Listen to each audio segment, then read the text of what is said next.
안녕하세요, 박민수 원장입니다. 항상 구독해 주시고 좋아요를 눌러주셔서 진심으로 감사드립니다. 무더운 여름이 찾아왔습니다. 기상관측에 따르면 이번 여름은 유례없이 더울 것으로 예상이 됩니다. 무더위 역시 매우 큰 건강 위험 요인이죠. 따라서 올해는 다른 해보다 더위로 인해 여러 가지 건강 문제를 겪으실 분들이 많으리라 생각이 됩니다. 그런데 여름철에 이 무더위에 대해서 제대로 대처를 하지 못해서 자율신경계, 면역계, 혈액순환 이 모든 거에서 혼란이 오고, 이것 때문에 1년 내내 아니면 몇 년 동안 고통을 받으신 분들 많이 봤기 때문에 오늘 이 영상에 대해서 매우 관심을 가지고 지켜봐 주시기 바랍니다. 오늘은 여름철 특히 더위 때문에 생기기 쉬운 머리가 갑자기 띵해지는 4가지 건강 위험 요인에 대해서 알려드릴 텐데요. 우리는 여름철 갑자기 머리가 어지럽고 머리가 띵한 증상을 많이 느낄 수 있습니다. 여름철에 매우 흔한 증상이기 때문에 무심코 넘겼다가 큰일을 당하기도 쉽습니다. 이런 증상이 뇌졸중이나 급성 심장병 같은 치명적인 질병의 전조 증상일 수 있기 때문에 각별한 주의가 필요합니다. 여름철에 머리가 띵한 증상이 빈발하다 보니 자칫 치명적인 상황을 구분하지 못하는 일이 많고, 이것이 병을 키우는 경우가 흔합니다. 그렇다면 갑자기 머리가 띵한 증상이 생기는 4가지 건강을 위협하는 요인들을 차례로 알아보겠습니다. 여름철 건강을 위협하는 요인 첫 번째는 바로 일사병을 비롯한 각종 온열 질환들입니다. 흔히 우리가 열사병과 일사병을 같은 질환으로 혼돈한 경우가 있으나 이 두 질환은 명백한 차이가 있습니다. 먼저 일사병은 흔히 더위 먹은 병이라고 하죠. 더운 공기와 강한 태양의 직사광선을 오랫동안 받아서 우리 몸이 체온을 제대로 조절하지 못해서 생기는 질환입니다. 일사병의 정상으로는 수분과 전해질 소실에 의해서 무력감,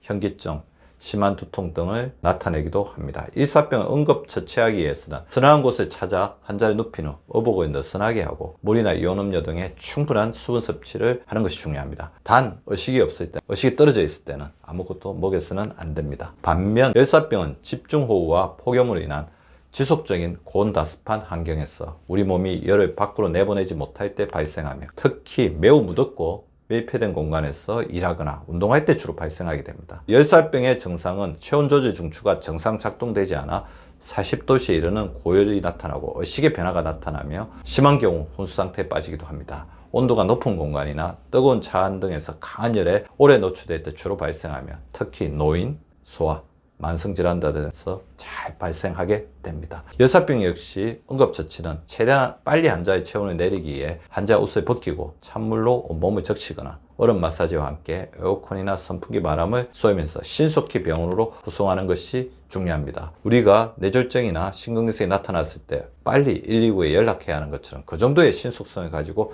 연락해야 열사병에 빠진 사람의 생명을 구할 수가 있습니다. 단 열사병 역시 의식자가 나타나는 경우 입으로 수분 섭취하는 것을 제한하여 폐로 물이 들어가서 허빈성 폐렴이 발생하는 것을 막아주어야 합니다. 물론 가능하다면 최대한 빨리 가까운 병원이나 응급실로 데리고 가는 것이 중요합니다. 데리고 갈 수 없는 환경이라면 최대한 빨리 119를 불러서 최대한 신속하게 병원에 도착하여야 합니다. 일사병, 열사병 외에도 폭염과 관련된 질환으로는 열경련, 열탈진, 열부종, 열실신, 열피로 등이 있습니다. 열경련은 격한 운동을 하고 난 후에 근육이 수축되면서 국소적으로 통증과 근육 경련이 생기는 경우입니다. 일반적으로 다리나 복부 등에서 경련이 일어납니다. 열실신은 말초기관이 확장하는 등의 이유로 생기는 일시적인 저혈압 때문에 정신을 잃게 되는 증상입니다. 열피로는 온도가 높은 환경에서 땀을 많이 흘리는데 수분을 제대로 보충하지 못하는 경우에 생기는 피로, 어지러움,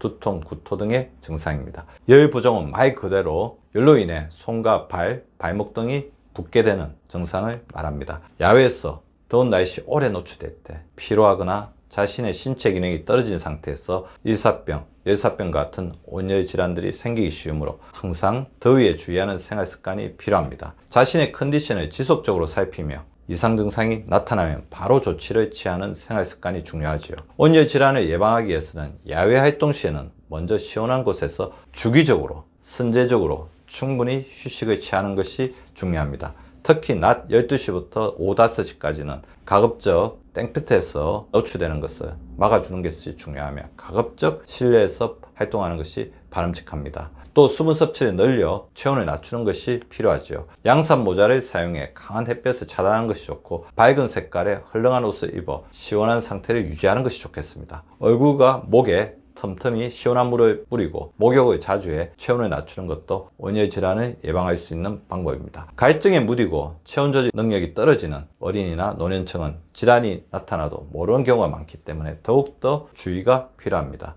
여름철 더위 때문에 머리가 띵해지는 질병 두 번째는 바로 냉방병입니다. 더위가 싫어서 에어컨에 너무 의존하다 보면 찾아오는 것이 냉방병입니다. 냉방병은 우리 몸에 자율신경계 이상이 생기면서 나타나는 질병입니다. 우리 신체는 계절의 변화에 능동적으로 대처합니다. 겨울이 되면 겨울에 맞는 몸으로, 여름이 되면 여름에 맞는 몸으로 변하게 되는데요. 특히 계절에 맞는 몸으로 변하는데 큰 역할을 담당하는 것이 바로 자율신경계이죠. 차가운 실내와 더운 실외를 자주 오가다 보면 우리의 자율신경계가 무리하면서 냉방병이 찾아올 수 있습니다. 쉽게 말해 더운 야외에서 차가운 실내를 오가다 보면 비록 머리로는 시원하다, 기분 좋다고 느끼지만 우리 몸의 자율신경계만은 급격한 온도 변화에 적응하기에 애쓰다 보니 급격히 필요해지는 것입니다. 그래서 냉방병을 달리 이르는 말이 자율신경계 변조 현상입니다. 냉방병, 즉 자율신경계 변조 현상에 걸리게 되면 두통,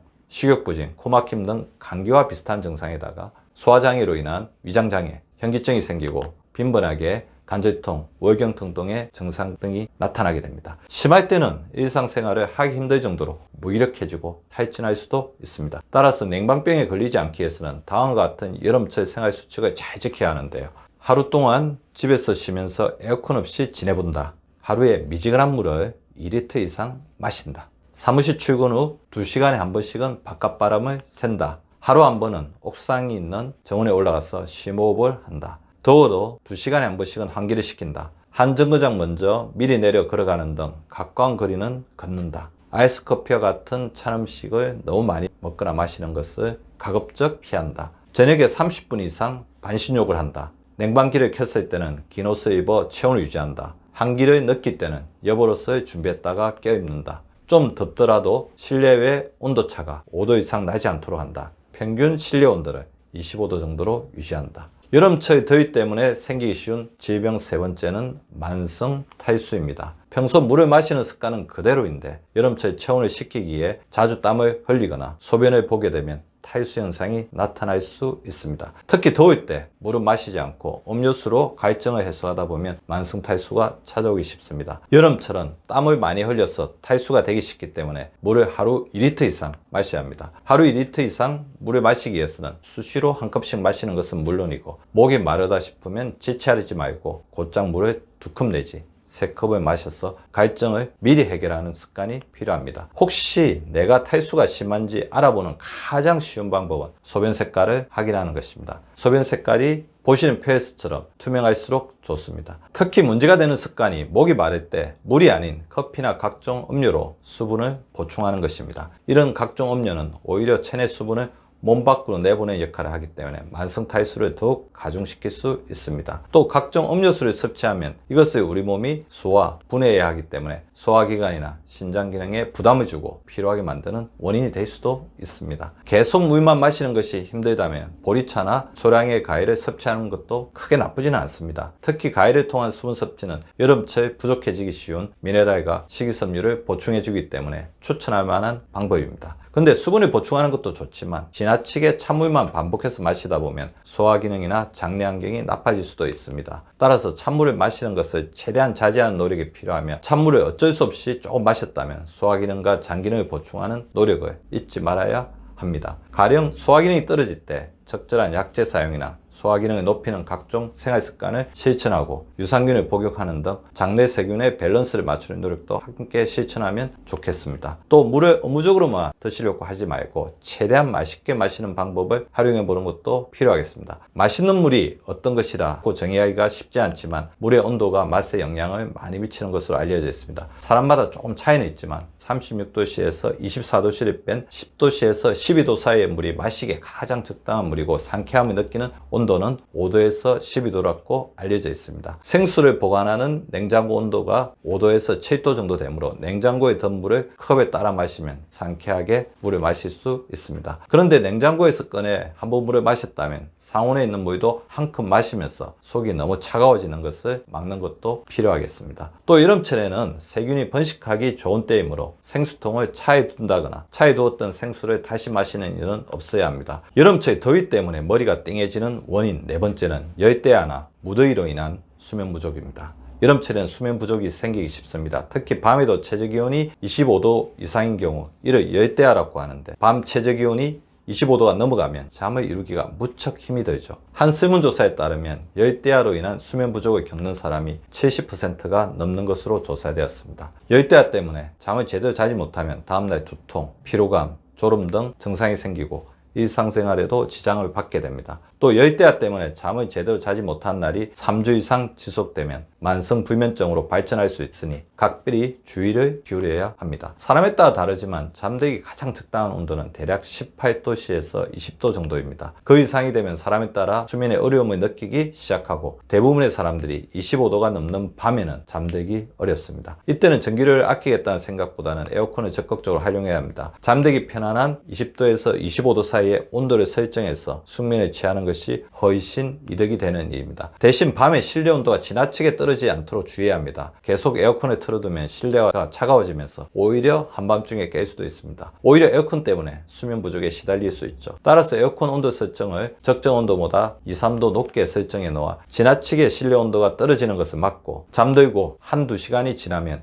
에어컨이 멈출 수 있도록 타이머 기능을 이용하는 것도 필요하겠습니다. 그런데 여름철에 수면 장애가 생기기 쉬운 것은 충분한 신체 활동이 부족해져서 머리는 피로하나 몸은 정작 많이 필요하지 않기 때문입니다. 머리는 신경 쓸 것이 많아 더욱 교감신경이 활성화되고 반대로 몸은 충분히 활동하지 않아 부교감신경계가 활성화되지 못하는 상태가 되는 것입니다. 가뜩이나 자율신경계의 부작용 증상이 많아진 여름에 열대야까지 겹치면 수면 부족은 물론 더욱 건강이 악화될 수 있습니다. 따라서 낮에 더위를 피해 운동하고 충분히 몸을 움직여서 저녁에는 부교감 신경계가 활성화되도록 만드는 것이 중요합니다. 저녁을 드신 후에는 신경 쓰는 일, 머리를 많이 쓰는 일, 걱정, 근심을 주는 일은 가급적 차단하고 심신을 이완해서 잠에 들 수 있는 내 상태를 유지하는 것도 필요하겠습니다. 미지근한 물에 샤워를 하거나 반신욕, 족욕을 하면 심신을 이완하고 부교감 신경을 활성화하는 데 도움을 줍니다. 뼈 건강에 도움을 주는 영양소인 칼슘은 수면 호르몬인 멜라토닌 생성에도 관여하는 미네랄입니다. 칼슘이 부족하면 멜라토닌 생성이 잘 되지 않아 수면에 어려움을 느낄 수 있습니다. 따라서 칼슘이 풍부한 뼈째 먹는 생선이나 채소 등을 충분히 섭취하는 것이 중요합니다. 더불어 칼륨이나 마그네슘이 풍부한 바나나나 견과류 등이 심신이완에 도움을 주어서 숙면에 취할 수 있도록 도와주는 음식입니다. 저녁에 가식하지 않는 것도 중요합니다. 자기 전 2시간부터는 공복 상태를 유지해야 숙면을 취할 수 있습니다. 또 밤에 잠을 자지 못했다고 늦잠을 자는 것은 오히려 수면 밸런스를 망치는 일이 될 수 있으니 가급적 일어나는 시간을 정해 꼭 지키고 낮 동안에 충분히 활동해 적당한 피로를 느끼고 저녁에 일찍 잠드는 습관을 들여야 하겠습니다. 오늘은 여름철 건강을 위협하는 4대 위험 요인에 대해 알아보았습니다. 오늘 말씀드린 여름철 머리가 띵하게 만드는 4대 건강 위험 요인은 서로 밀접하게 이어져 있습니다. 특히 첫 번째 각종 온열질환은 자칫 심장병이나 뇌질환으로 이어져 생명까지 위협할 수 있는 문제이므로 항상 경각심을 갖고 각별히 주의를 요하는 부분입니다. 여름철 무더위를 슬기롭게 대처해서 더욱더 건강하고 즐거운 생활을 보내시기 바랍니다. 여러분 모두 이번 여름에는 특히 건강 잘 챙기시기 바랍니다. 감사합니다. 구독과 좋아요는 박미수 박사 TV를 지속시키는 생명력입니다. 많이 구독해 주시고 좋아요를 눌러 주시기 바랍니다. 항상 감사드립니다.